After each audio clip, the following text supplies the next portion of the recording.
जय श्री राम भक्तजनों, स्वागत है आपका श्री रामचरितमानस वार्षिक पाठ के 43वें दिन की कथा में। आज हम 6 दोहे पढ़ेंगे क्योंकि आज मंगलवार है, तो मंगलवार के दिन हम 6 दोहे पढ़ते हैं और बाकी अन्य दिन 3 दोहे पढ़ते हैं, जिससे हमारी संपूर्ण श्री रामचरितमानस 1 वर्ष से पहले 11 महीने में पूर्ण हो जाती है।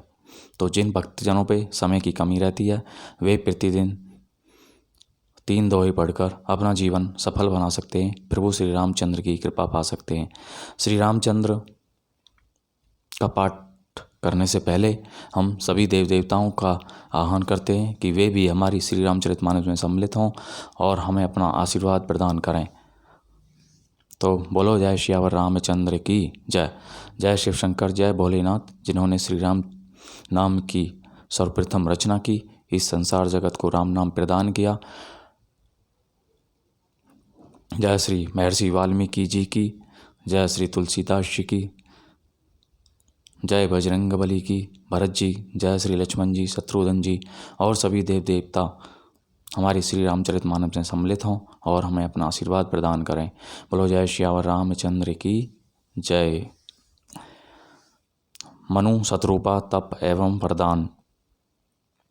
सो मैं तुम्हें सन कहूँ सबु सुनु मनीष मन लाई, राम कथा कलि मल हरिणी मंगल करनि सुहाई, मंगल भवनी अमंगल हारी द्रवौ सुदशरथ अजर बिहारी। हे मनीश्वर भारद्वाज, मैं वह सब तुमसे कहता हूँ, मन लगाकर सुनो। श्री राम जी की कथा कलियुग के पापों को हरने वाली, कल्याण करने वाली और बड़ी सुंदर है। स्वयं भू मनु अरु सतिरूपा, जिन्हें ते भय नर सृष्टि अनूपा, दंपति धर्म आचरणनी का अजहूँ गाओ, श्रुति जिन्हें केली का। स्वयं भव मनु और उनकी पत्नी शत्रुपा, जिनसे मनुष्यों की यह अनुपम सृष्टि हुई। इन दोनों पति पत्नी के धर्म और आचरण बहुत अच्छे थे। आज भी वे जिनकी मर्यादा का गान करते हैं। निरपे उत्तान पाद सुतितासु, ध्रुवे हरि भगत भयउ सुत चाशु, लघु सुत नाम प्रिय व्रत ताही, वेद पुराण प्रशंसहि जाहि। राजा उत्तानपाद उनके पुत्र थे, जिनके पुत्र प्रसिद्ध हरि भक्ति ध्रुव जी हुए। उन मनु जी के छोटे लड़के का नाम प्रियव्रत था, जिसकी प्रशंसा वेद और पुराण करते हैं। देवे होती पुनीता सुकुमारी, जो मुनि कर दम के प्रिय नारी, आदि देव प्रभु दीन दयाला, जठर धरे ऊंचे ही कपिल कृपाला। पुनः देवहूति उनकी कन्या थी, जो करदम मुनि की प्यारी पत्नी हुई और जिन्होंने आदिदेव दीनों पर ध्यान करने वाले समर्थ एवं कृपालु भगवान कपिल को गर्भ में धारण किया।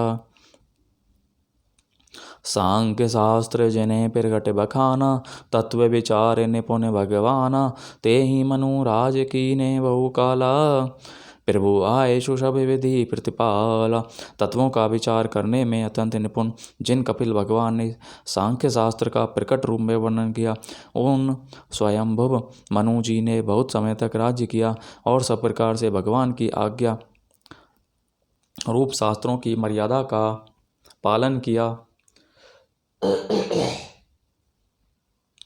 होई ने विश्व विराग भवन बसत भा चौथपन, हृदय बहुत दुख लाग जन्म गयऊ हरि भक्ति बिनु, मंगल भवनी अमंगल हारी द्रभो सुदशरथ अजर बिहारी। घर में रहते बुढ़ापा आ गया, परंतु विषयों से वैराग्य नहीं होता।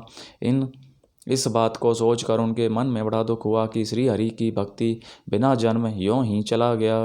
बरबस राज सुत ही तब दीना, नारी समेत गावन बन गीना, तीरथ बर नैम से विख्याता, अति पुनि के साधक सिद्धिदाता। तब मनु जी ने अपने पुत्र को जबरदस्ती राज्य देकर स्वयं स्त्री सत वन को गमन किया। अत्यंत पवित्र और साधकों को सिद्धि देने वाला तीर्थों में श्रेष्ठ नैमिषारण्य प्रसिद्ध है। बसे ही तहाँ मुनि सिद्ध समाजा, तहें ही हरिषि चले मनुराजा। पंथ जात सो हई मति धीरा, ज्ञान भक्ति जनु धरें शरीरा। वहाँ मुनियों और सिद्धों के समूह बसते हैं। राजा मनु हृदय में हर्षित होकर वहीं चले। वे धूर बुद्धि वाले राजा रानी मार्ग में जाते हुए ऐसे सुशोभित हो रहे थे मानो ज्ञान और भक्ति ही शरीर धारण किए जा रहे हों। पहुँचे जाई धेनुमति तीरा, हर्षि नहाने निर्मल नीरा।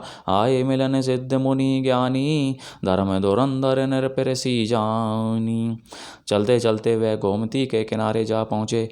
हर्षित होकर उन्होंने निर्मल जल में स्नान किया। उनको धर्म धुरंधर राज ऋषि जानकर सिद्ध और ज्ञानी मुनि उनसे मिलने आए।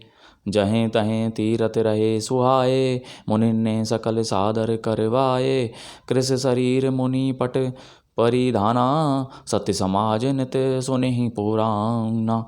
जहाँ जहाँ सुंदर तीर्थ थे, मुनियों ने आदरपूर्वक सभी तीर्थ उनको करा दिए।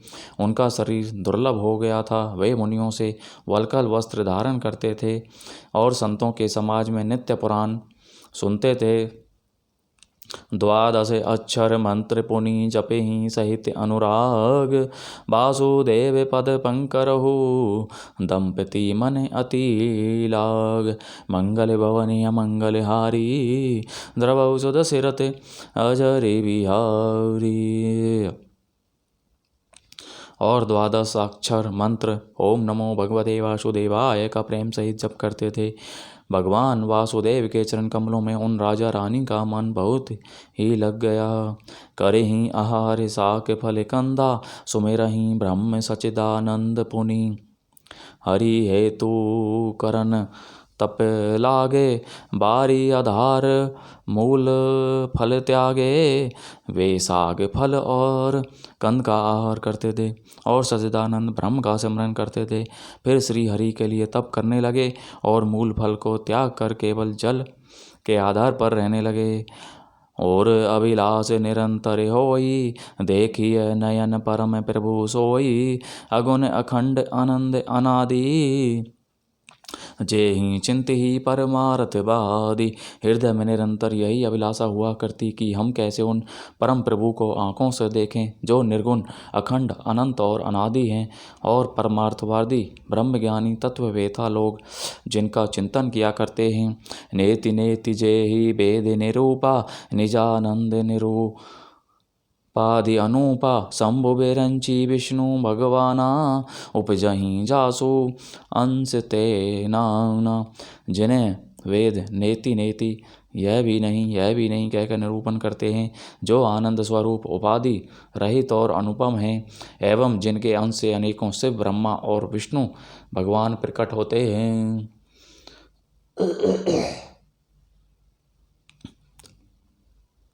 ऐसे ओ प्रभु सेवक बस ऐ, भगत हेतु लीला तनु गहई।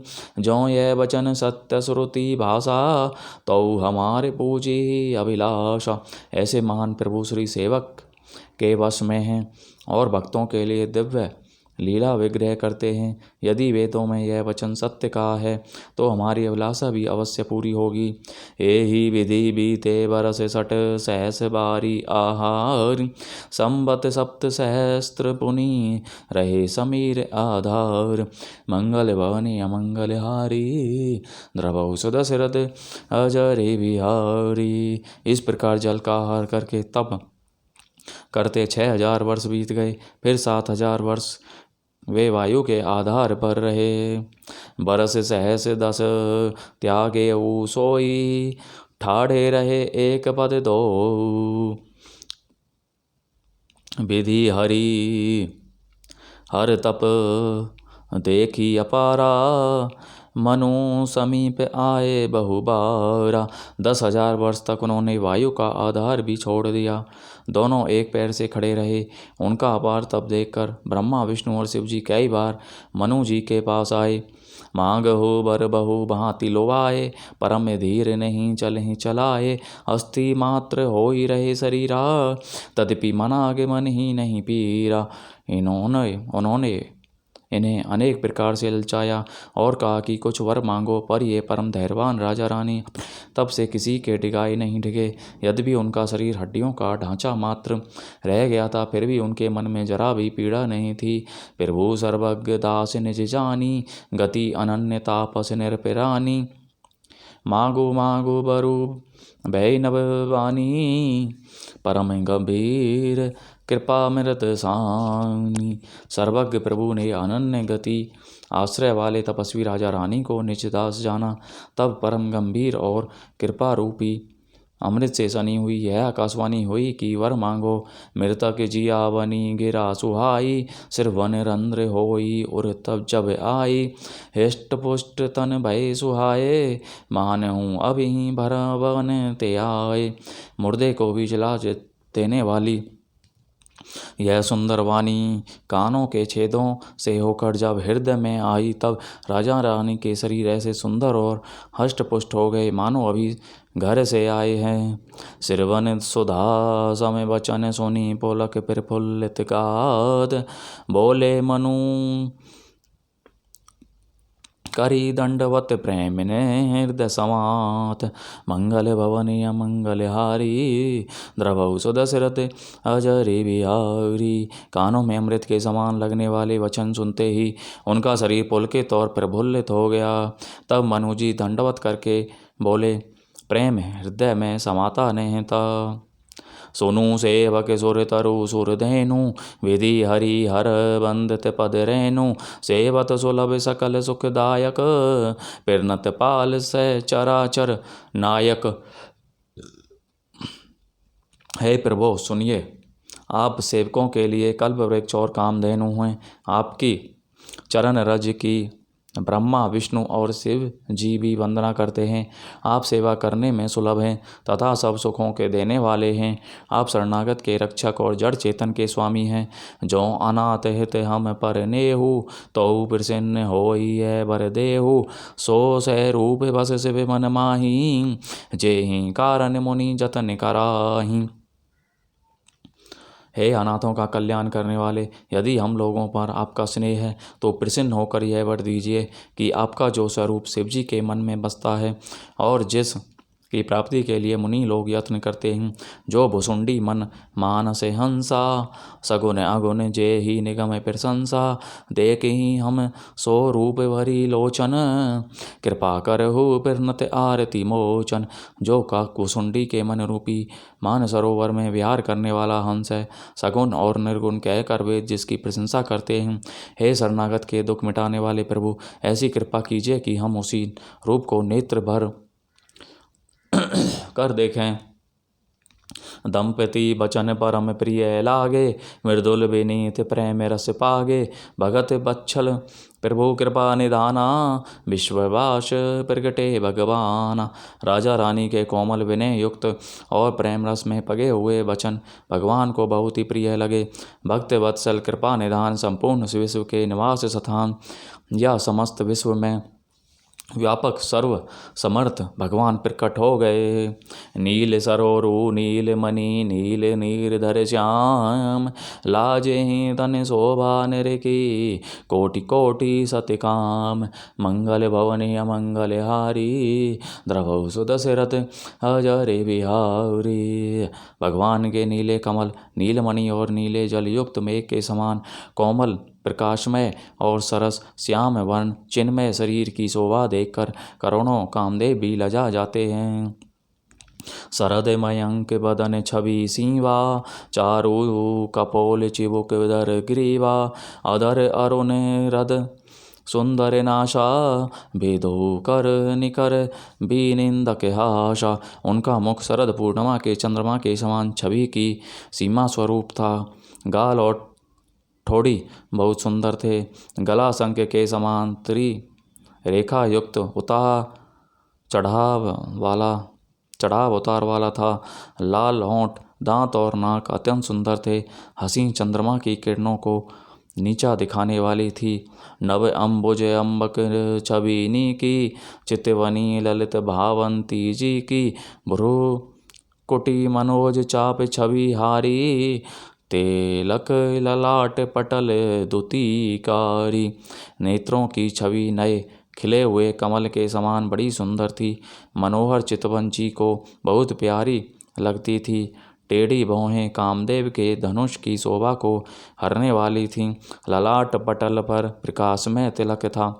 कुंडल मकर मुकुट श्रीभ्राजा।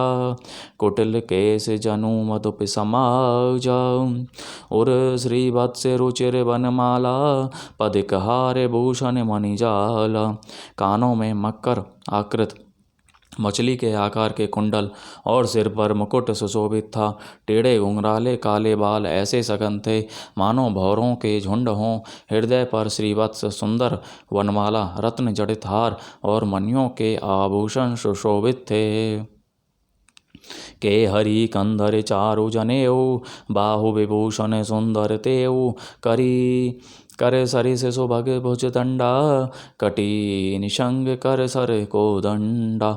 सिंह की सी गर्दन थी, सुंदर जनेऊ था। भुजाओं में जो गहने थे वे भी सुंदर थे। हाथी की सूंड के समान उतार चढ़ाव वाले सुंदर भुजदंड थे। कमर में तरकस और हाथ में बाण और धनुष शोभा पा रहे थे। तड़ित भी निंदक पीत पट उदार रेख बर तीनी। नाभि मनोहर लेती जनु जमुन भवर छवि छीनी। मंगल भवन अमंगल हारी। द्रवौ सुदशरथ अजरे बिहारी। बोलो जय श्यावर रामचंद्र की जय। तो इस प्रकार भक्तजनों, आज की कथा का विराम यहीं पर होता है। आज की कथा में हमने जाना कि मनु और शत्रुपा जो प्रथम मनुष्य और नारी थे, उन्होंने प्रभु श्री हरि को पाने के लिए घोर तप किया और प्रभु उनको दर्शन देते हैं। तो इससे आगे की कथा का हम कल पाठ करेंगे। और सभी देव देवताओं का बहुत बहुत धन्यवाद जो हमारी श्री रामचरितमानस में सम्मिलित हुए, वे हमें अपना आशीर्वाद प्रदान करें और प्रभु श्री रामचंद्र जी सभी का कल्याण करें और प्रभु श्री रामचंद्र अपनी कृपा दृष्टि बनाएं। बोलो जय श्यावर रामचंद्र की जय।